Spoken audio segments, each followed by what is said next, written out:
À force de répéter que les autres réforment quand la France ne fait rien, la chose s'impose comme une évidence. Nous en oublions presque de regarder ce que sont ces réformes tant enviées, persuadés qu'il suffit de passer la frontière pour assister à de véritables révolutions coperniciennes. Lorsque l'on prend pourtant la peine de s'attarder sur ces réformes, la France qui se désole trouve plutôt matière à consolation. Regardons ce qui se passe d'abord en Espagne, dont la réforme du marché du travail, initiée en 2012, est souvent présentée comme un élément décisif de la baisse des coûts unitaires et du redressement de la croissance observée depuis quelques mois. De cette réforme, les médias ont retenu l'assouplissement des possibilités de licenciement. Pourtant, la vraie révolution réside dans l'élargissement des possibilités de flexibilité interne dans l'entreprise. La réforme de 2012 octroie en effet aux entreprises le droit de modifier les contrats de travail et de déroger aux conventions sectorielles en cours par un accord individuel ou une convention d'entreprise.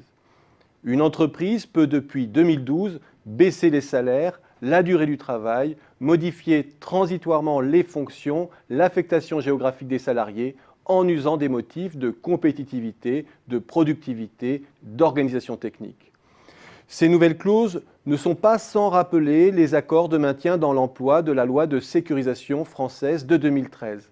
Elles relèvent au fond du même esprit, puisqu'en cas de graves difficultés conjoncturelles, un accord d'entreprise peut aménager en France la durée, l'organisation, la répartition ainsi que la rémunération du travail.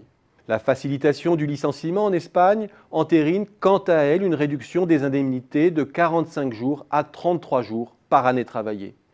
Une réforme de deuxième ordre quand on la met en regard du cas français dont les indemnités s'élèvent à 1/5 du salaire mensuel par année travaillée au cours des 10 premières années d'embauche, soit 6 jours par année travaillée.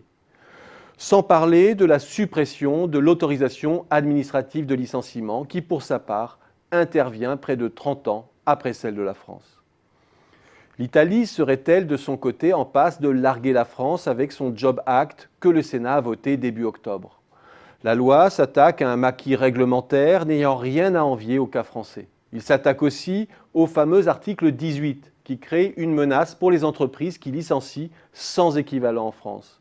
Derrière une réforme à multiples facettes, il faut surtout retenir la création d'un nouveau CDI à protection croissante pour les nouveaux entrants avec une dose de flexibilité pendant les 3 premières années d'embauche. Son but est de créer un cadre légal suffisamment attractif pour réduire la mosaïque contractuelle d'un pays qui compte 40 à 50 types de contrats, avec de multiples zones de non-droit. Là encore, rien de très copernicien, mais une tentative pour rendre le marché italien moins kafkaïen. Dans tous les pays que nous envions, que voit-on en définitive? Qu'ils ont d'abord procédé à de grosses dévaluations fiscales. Mais là encore, le pacte de responsabilité n'a rien à envier par son ampleur à ce que l'on observe au Royaume-Uni, en Espagne, en Italie ou en Europe du Nord. Et à ceux qui fantasment sur l'héroïsme budgétaire de nos partenaires, il suffit de regarder l'évolution du poids des dépenses publiques en Europe depuis 2007 pour comprendre que la réduction de la voilure publique en pleine crise n'est aisée pour personne. En définitive, attention aux illusions d'optique. Les réformes sont toujours plus belles quand on les scrute de loin.